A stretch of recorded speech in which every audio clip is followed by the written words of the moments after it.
Bapak Ibu saudara kasih Tuhan, baiklah pada kesempatan saat ini, seperti biasa setiap tahun kita memperingati atau kita merayakan hari kematian Tuhan.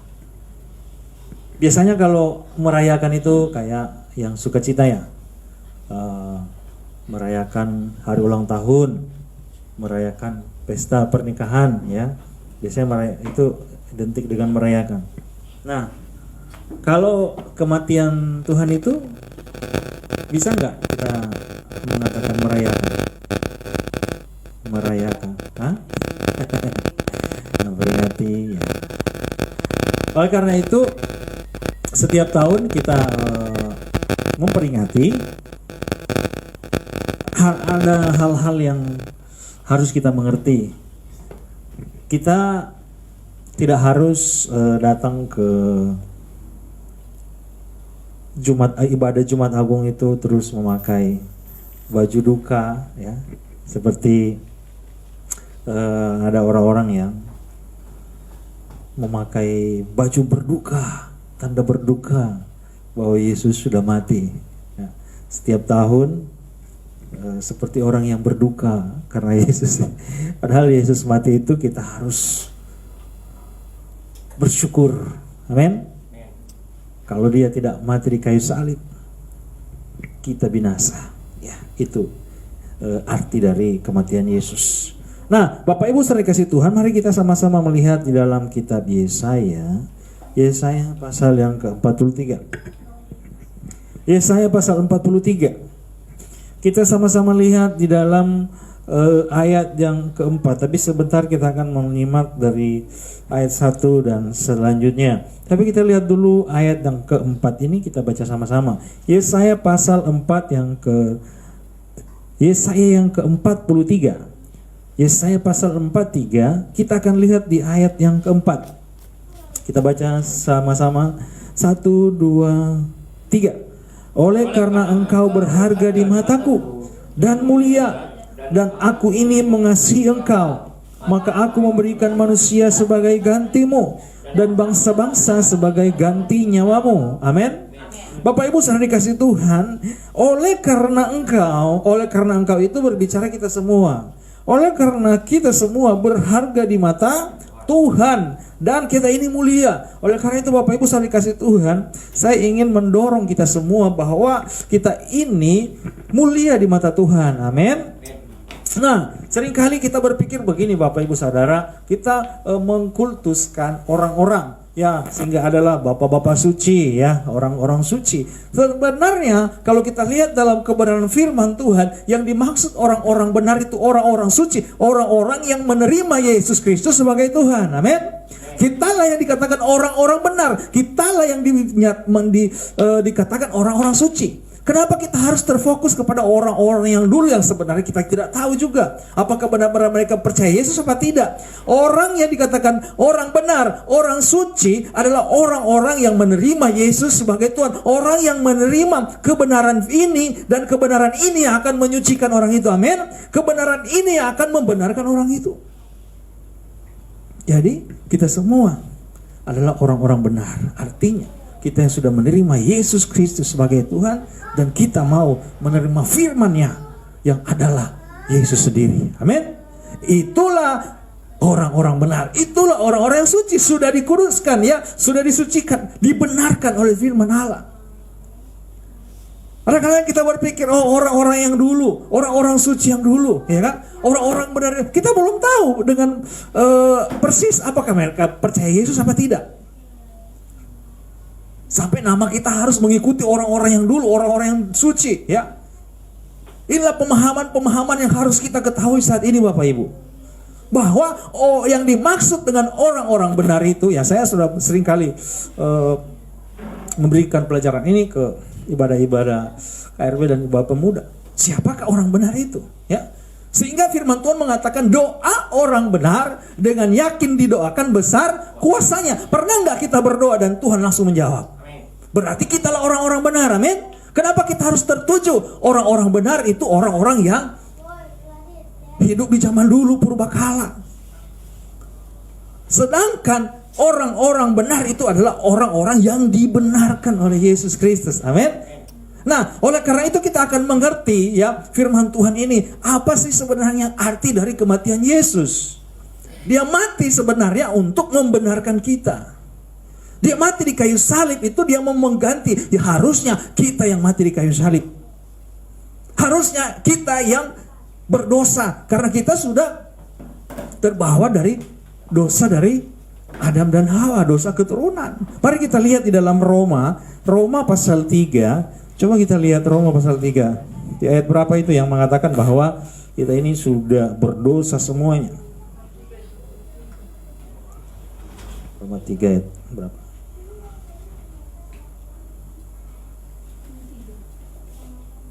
Ayat.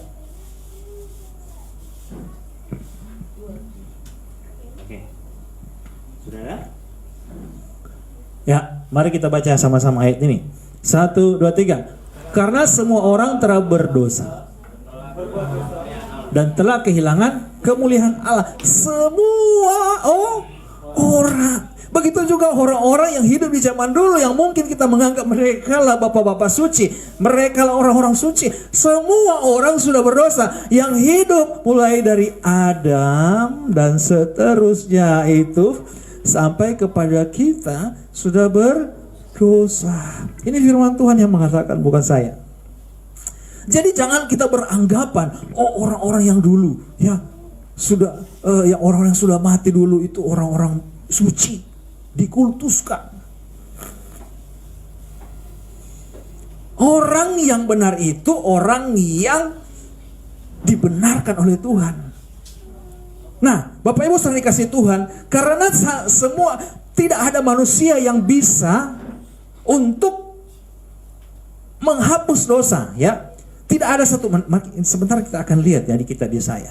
Tidak ada satu manusia pun yang bisa menghapus dosa sehingga Tuhan sendiri dia harus turun tangan. Amin. Mari kita lihat kembali. Kita kembali ke Yesaya tadi. Yesaya pasal 43. Yesaya 43. Mulai ayat 1 saya baca. Tetapi sekarang beginilah firman Tuhan yang menciptakan engkau, hai Yakub, yang membentuk engkau, hai Israel. Janganlah takut, sebab aku telah menebus engkau. Ada perkataan menebus dosa di sini? Hah?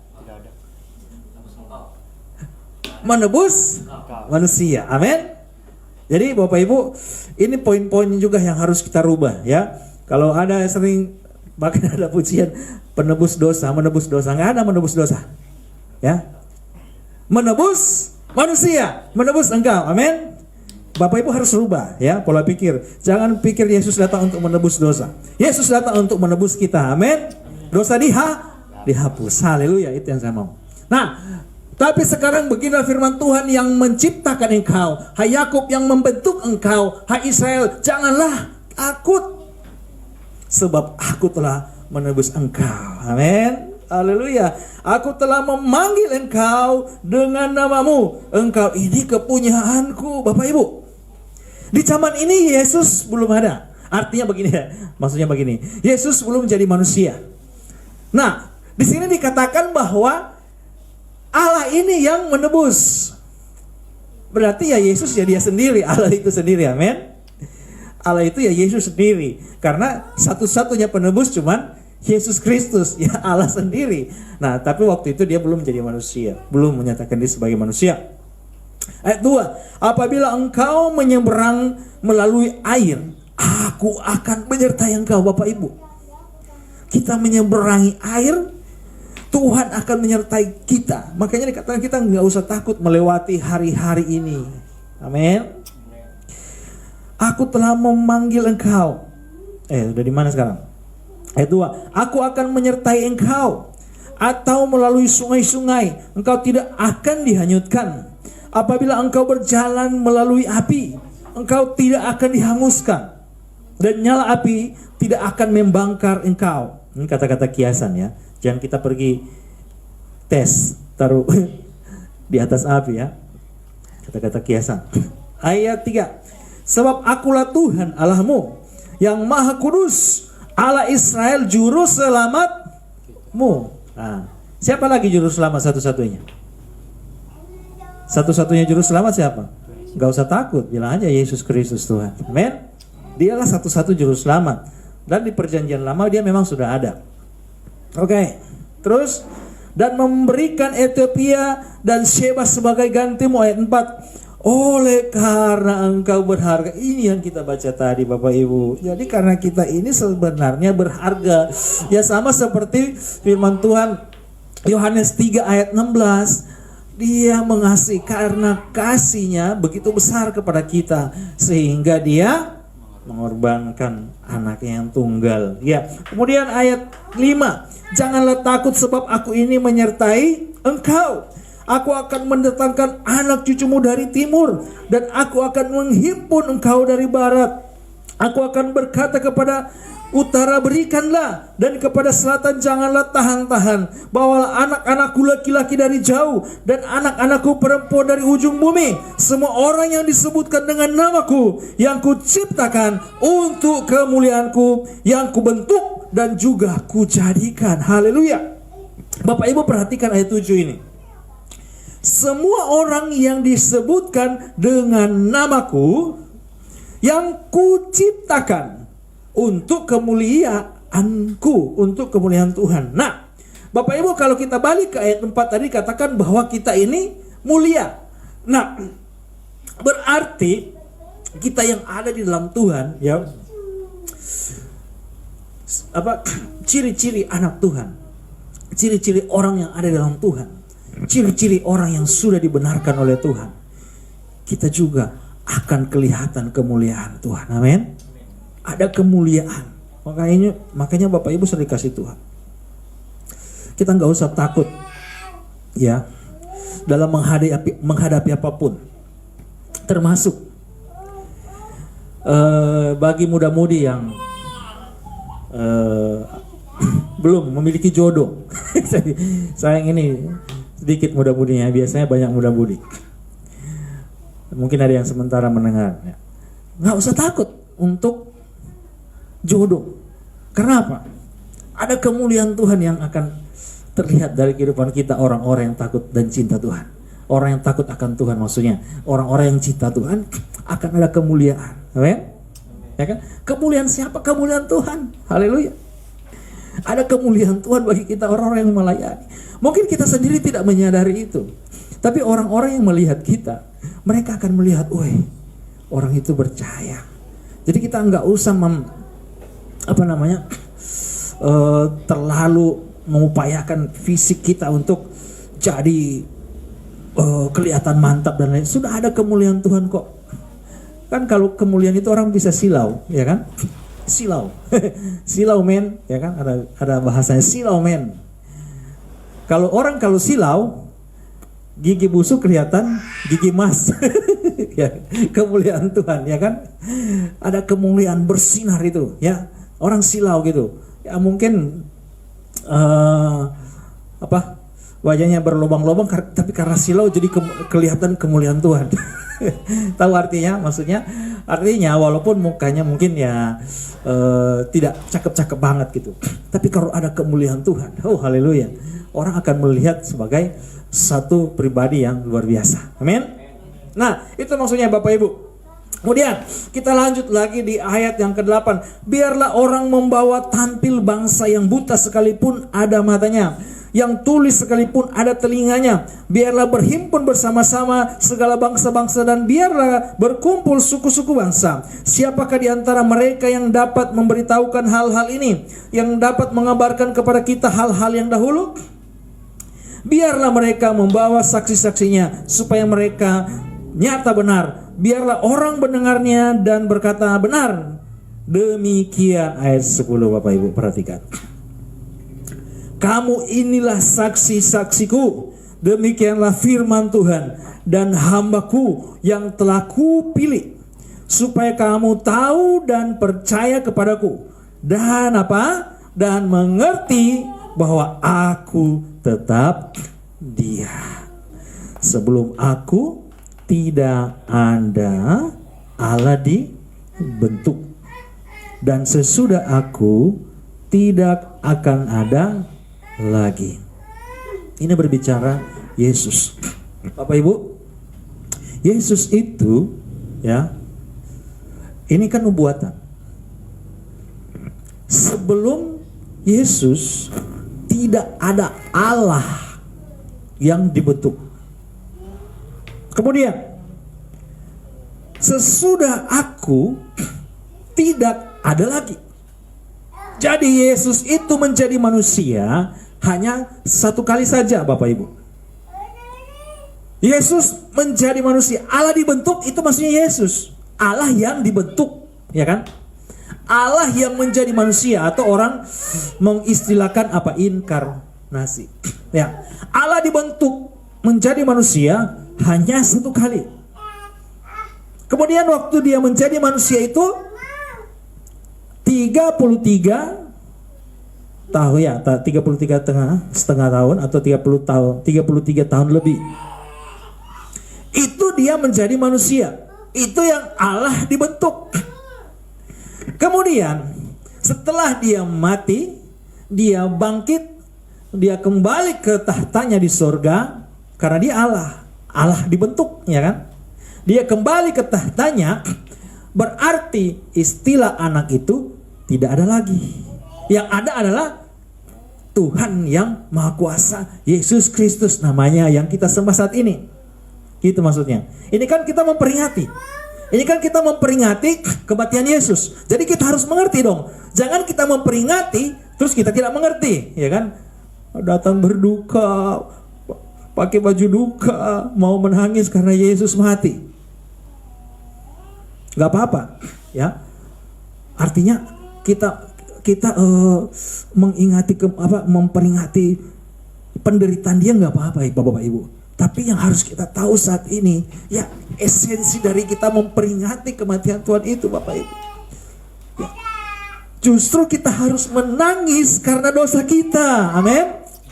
Kita harus menangis karena pelanggaran kejahatan kita, bukan kita menangis Yesus sudah mati. Begitu Bapak Ibu. Kita nggak usah menangis dia yang mati, kasihan Yesus mati.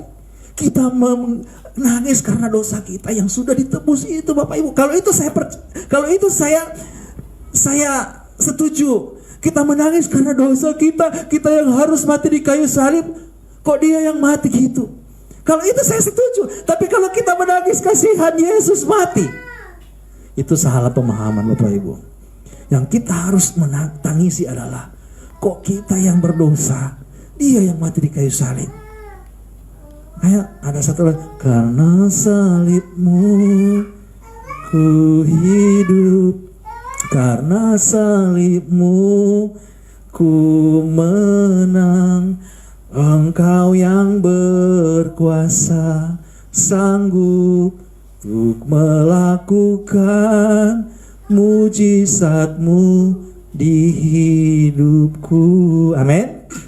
Itu esensi yang harus kita ketahui, Bapak Ibu. Ketika kita mengingat kematian Tuhan, kita juga harus ingat kok dia harus mati karena dosa kita. Ternyata rahasianya di ayat 4 tadi.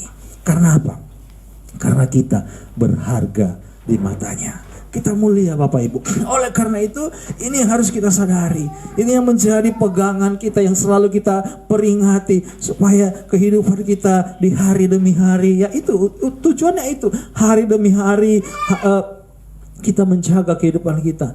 Yang firman Tuhan katakan, mulia di mata Tuhan. Jangan bertobatnya karena Paskah doang, Jumat Agung doang, ya kan?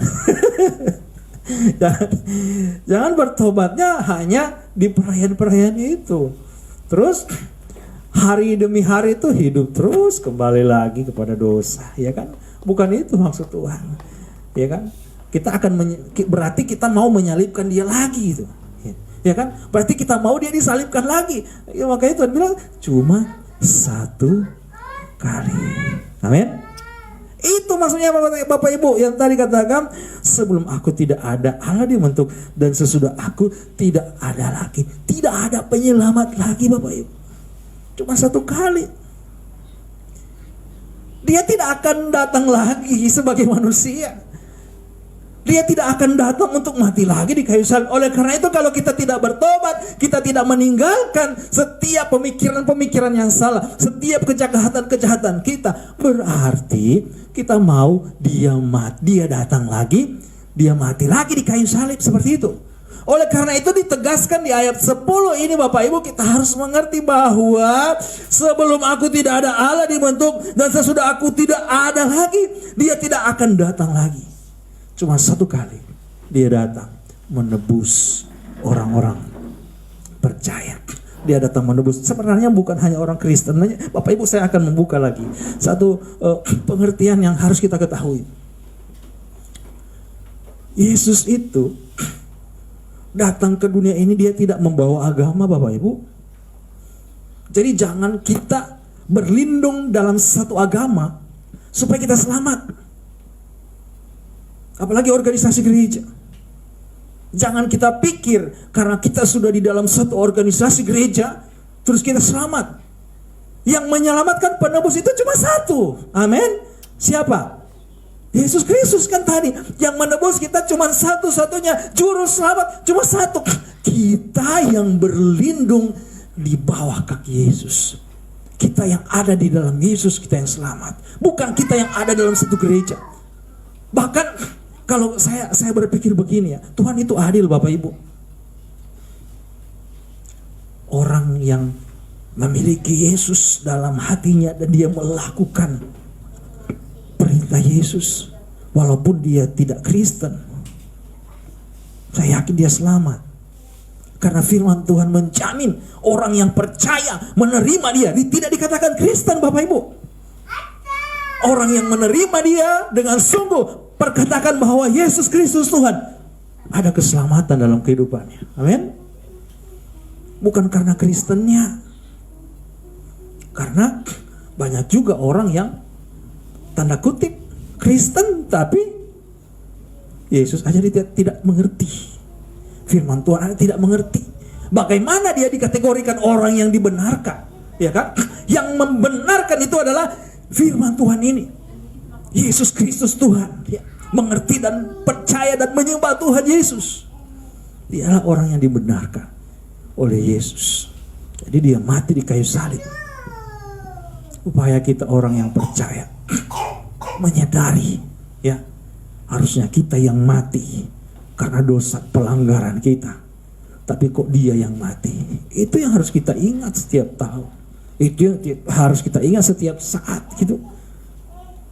Supaya di dalam pengiringan kita dengan benar, kita selalu bersukacita, apalagi bersyukur. Oh Tuhan, saya bersyukur ya, saya ini sudah ditebus. Amin. Saya sudah ditebus.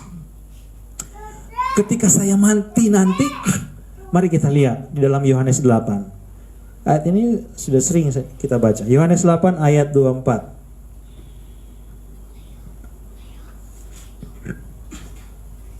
Yohanes 8 ayat 24, tolong baca.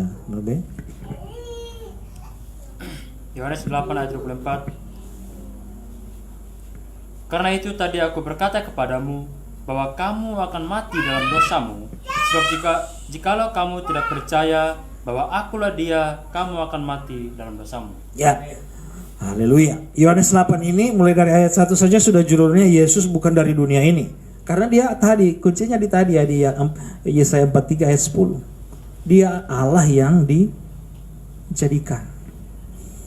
Makanya waktu Yesus berhadapan dengan orang Yahudi, mereka tidak mengerti. Makanya dia kasih ultimatum. Ayat 24. Kamu akan mati dalam dosamu jikalau kamu tidak percaya bahwa akulah dia, akulah Allah, akulah Tuhan. Ini ultimatum Bapak Ibu. Itu yang saya maksud. Orang yang sudah dikatakan orang Kristen, tapi kalau tidak percaya bahwa Yesuslah Tuhan, ya kan? Maaf. Dosanya membawa kepada kematian kekal. Terus bagaimana dengan kita? Bagaimana? Ya kita kan semua berdosa. Tapi jangan aminkan ya.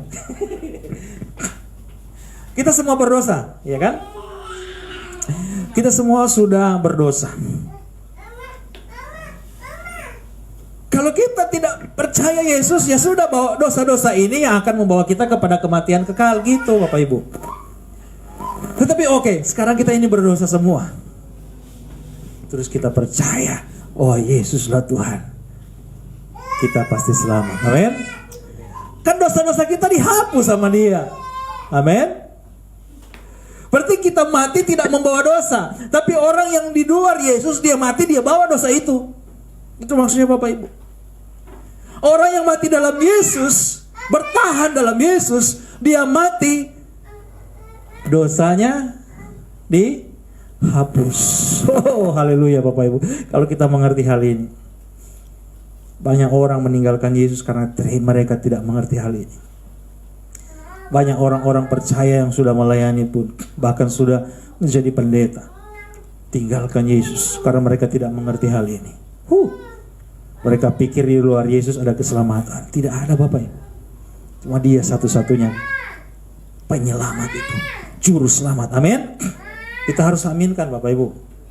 Hanya Yesus Kristus satu-satunya Tuhan dan penyelamat kita. Amin. Harus amin. Ya. Haleluya. Amin. Oleh karena itu Bapak Ibu saudara dikasih Tuhan, dengan kita merayakan atau kita memperingati Jumat Agung, Yesus sudah mati. Mari kita datang dengan satu duka yang dalam. Artinya begini, kita harus berduka bahwa harusnya kita yang disalib, tapi kok Dia.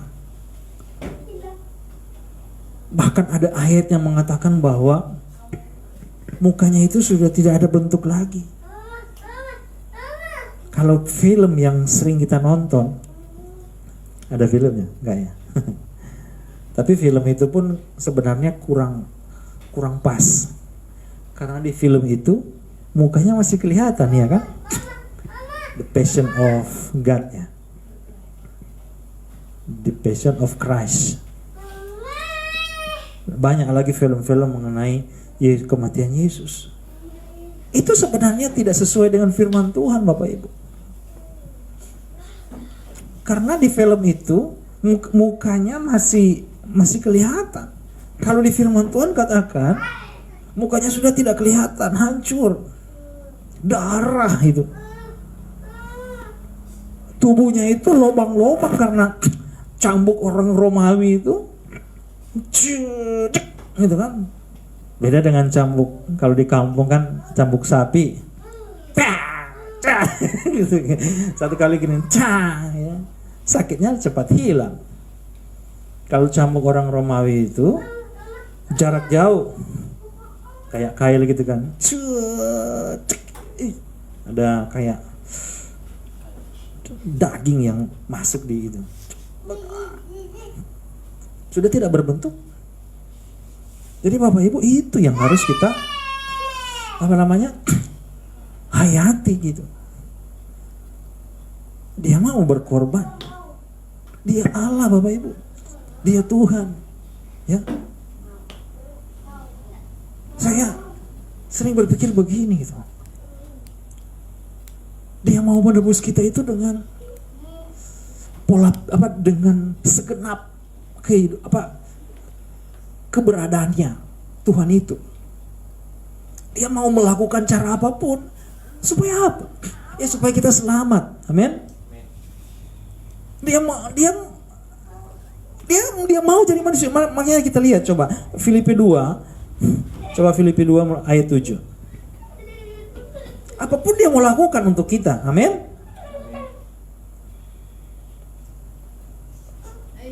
Coba, sudah dapat? Ya. Berarti mungkin dari 6 ya. Dari 6. Filipi 2 ayat 6 coba baca. Filipi 2 ayat yang ke-6. Yang walaupun dalam rupa Allah tidak menganggap kesetaraan dengan Allah itu sebagai milik yang harus dipertahankan, melainkan telah mengosongkan dirinya sendiri dan mengambil rupa seorang hamba dan menjadi sama dengan manusia. Nah, Bapak Ibu, Dia itu Allah sebenarnya, Tuhan. Dia mau menjadi manusia, ya. Nyambung nggak dengan kita biasanya tadi? Nyambung ya.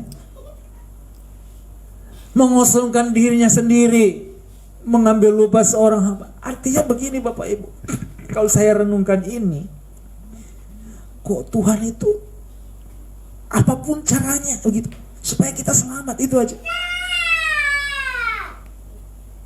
Dia mau menjadi manusia. Allah dan manusia Bapak Ibu beda ya. Sangat beda. Jangan kita berpikir manusia yang hebat, manusia yang pintar. Bahkan hamba-hamba Tuhan yang hebat dengan pemakaian Tuhan. Seringkali yang kita lihat itu hamba Tuhan itu. Tuhan itu sudah di belakang. Benar gak? Kalau ada satu sosok hamba Tuhan dari luar negeri datang dengan pemakaian Tuhan, dia berdoa orang bisa bangkit. Orang mati bisa bangkit. Dia berdoa orang bisa disembuhkan. Ada kalanya orang, saya mau tanya, orang tertuju kepada siapa? Kepada Tuhan atau ke hamba Tuhannya? Iya, benar kan? Atau ada orang tamu mau datang dari sana, sandar mobilnya mewah. Kira-kira orang itu fokusnya ke siapa? Ke manusia itu. Kita nggak tahu dia Allah mau menjadi manusia. Ini menambah pemahaman kita Bapak Ibu, supaya kita menghayati benar firman Tuhan. Dia Allah. Emang dia tidak sanggup memberkati kita? Dia sanggup memberkati kita, amin. Yang dikatakan pencuri Bapak Ibu, bukan yang hanya mencuri barang, tapi mencuri kemuliaan Tuhan juga. Dan banyak juga dilakukan oleh orang-orang yang hebat. Kalau menurut saya itu pencuri, mencuri kemuliaan Tuhan. Dipikir kehebatannya itu karena diri sendiri. Ya kan? Sama juga mungkin ada hamba-hamba Tuhan yang sudah luar biasa dipakai Tuhan, diberkati dengan kekayaan, diberkati dengan pemakaian Tuhan. Orang kan sudah tidak fokus dengan Tuhan lagi. Makanya Bapak Ibu semua dikasih Tuhan, kita semua yang mendengarkan firman Tuhan, kita semua jemaat di tempat ini, kita fokus dengan Tuhan. Amin. Bereskan selalu kehidupan kita dengan Tuhan, hubungan pribadi kita dengan Tuhan. Jangan kita fokus dengan manusia. Amin. Jangan kita fokus dengan orang-orang yang hebat siapapun sekali, karena sesungguhnya kitalah orang-orang hebat itu. Amin. Artinya kita yang hubung dengan Tuhan, kita yang dibenarkan oleh firman Tuhan, kita dikuduskan oleh firman Tuhan, kitalah orang-orang benar itu, kitalah orang-orang hebat itu. Bukan orang-orang yang dulu, yang dikultuskan di zaman dulu. Kita tidak tahu mereka percaya Yesus apa enggak. Orang benar itu kalau orang yang dibenarkan oleh Tuhan. Amin. Jadi kita harus percaya diri. Ayat 4 tadi Bapak Ibu sebenarnya yang mau saya saya mau kita resapi. Engkau berharga dan mulia. Amin. Sehingga dia mau datang. Allah yang dahsyat, Allah yang menciptakan segala sesuatu, Allah yang bisa melakukan apapun, mau mengosongkan diri, mau menjadi manusia, mau mati di kayu salib. Waktu dia memikul salib, Bapak Ibu harus tahu, waktu dia memikul salib itu, dia di apa? Dia ditonjok, dia ditendang, dia di apa lagi? Dia diludahi, ya kan? Kita mau nggak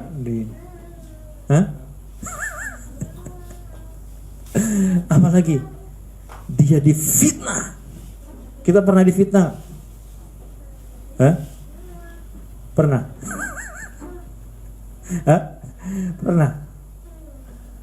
Pernah? Kalau Nobe difitnah, biasa-biasa aja ya. Karena kan sudah percaya diri kan, saya mulia di mata Tuhan. Orang memfitnah saya, biarin aja, ya kan? Gak masalah. Kita dihina, biarin aja. Tuhan yang akan bela saya, amin. pada akhirnya kebenaran itu yang akan timbul. Karena kita orang benar, amin. Kita yang sudah terima Yesus Kristus Tuhan, kita sudah dibenarkan, kita dikuduskan. Tidak ada lain yang bisa menguduskan kita. Makanya saya selalu katakan, darah Yesus sucikan kami, darah Yesus kuduskan kami, amin. Tidak ada lain yang bisa menguduskan kita, tidak ada lain yang bisa membenarkan kita. Ya, manusia bisa menyalahkan kita, manusia bisa mengatakan kita bukan orang benar. Tapi firman Tuhan sudah mengatakan, kitalah orang-orang benar. Kita orang-orang yang menerima Yesus Kristus sebagai Tuhan, Juru Selamat satu-satunya dalam kehidupan kita. Firman Tuhan sampai di sini. Ya, tapi yang saya rindu, Bapak Ibu saudara kasih Tuhan, kita datang ke tempat ini. Kita ambil waktu Bapak Ibu untuk kita sama-sama beribadah. Supaya kita berdukalah dengan dosa-dosa kita. Artinya begini, ratapilah dosa-dosa kita. Kita tidak perlu meratapi Yesus yang mati. Jangan salah Bapak Ibu ya. Kita gak usah menangis karena dia mati.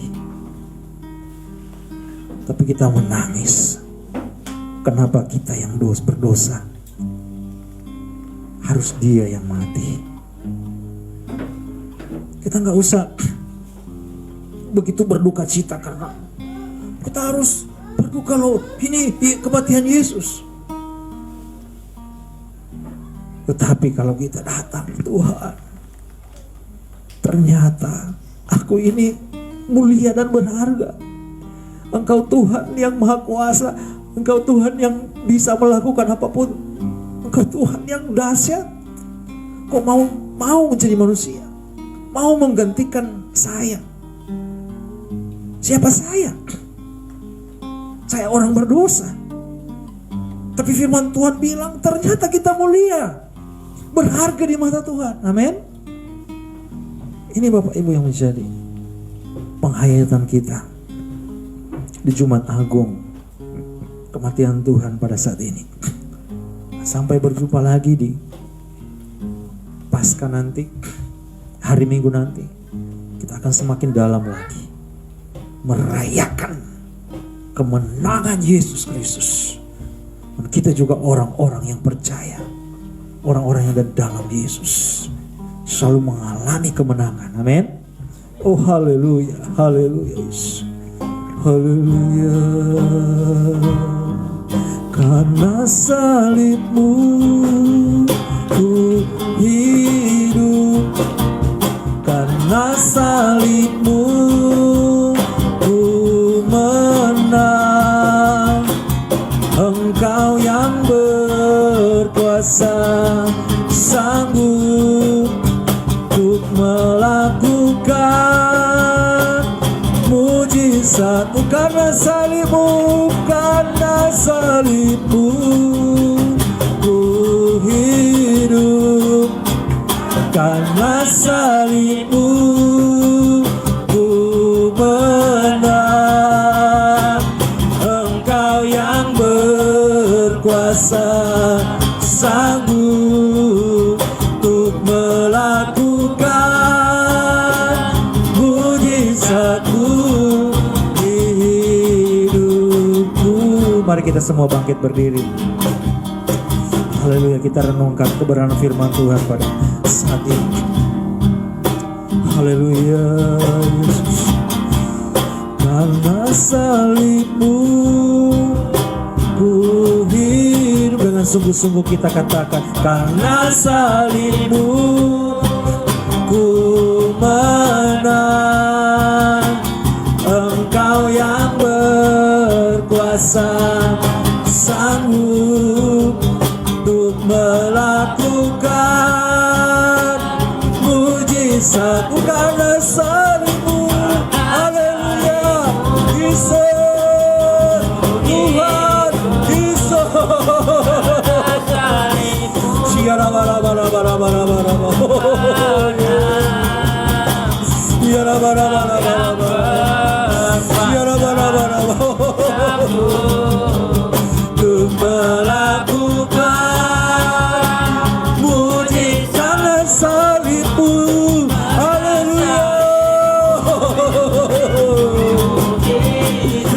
kasih Tuhan. Terima kasih Yesus. Yang berkuasa sanggup untuk melakukan mujizat karena salibmu, karena salibmu. Ya lama.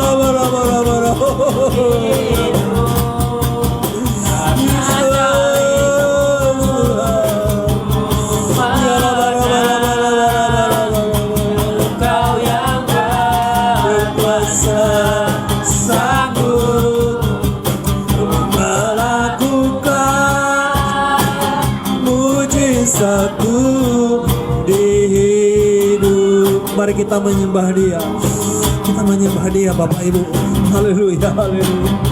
Biar kaya kita renungkan. Haleluya, haleluya. Kita renungkan kematian Yesus di kayu salib. Dia yang adalah Tuhan. Dia suci. Dia tidak bercacat. Dia tidak mempunyai kesalahan apapun. Dia mau disalib. Dia mau diludahi. Dia mau dihina. Dia mau difitnah.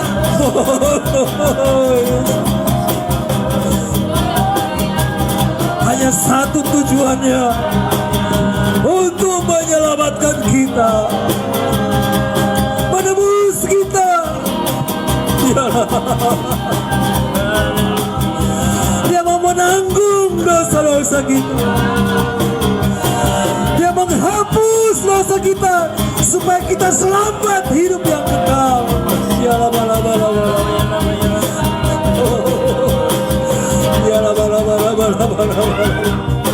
Yesus Tuhan.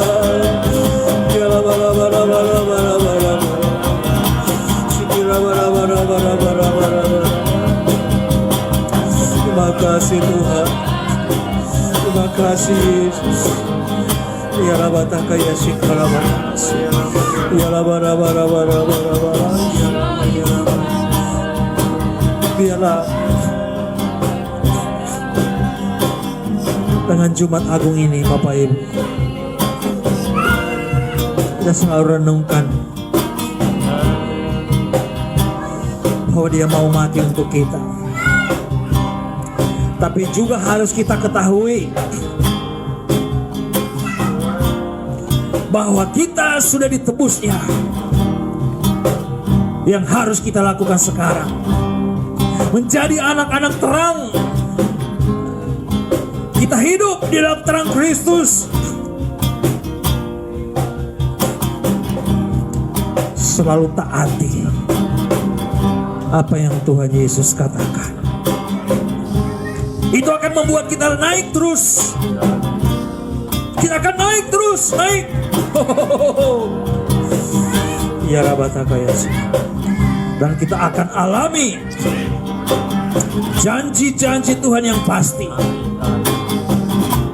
Termasuk juga kehidupan kita akan diangkat oleh Dia, karena kita berharga dan kita mulia. Apapun tantangan yang kita hadapi saat ini tidak akan membuat kita mundur dari Tuhan Yesus yang sudah berkorban untuk kita. Haleluya.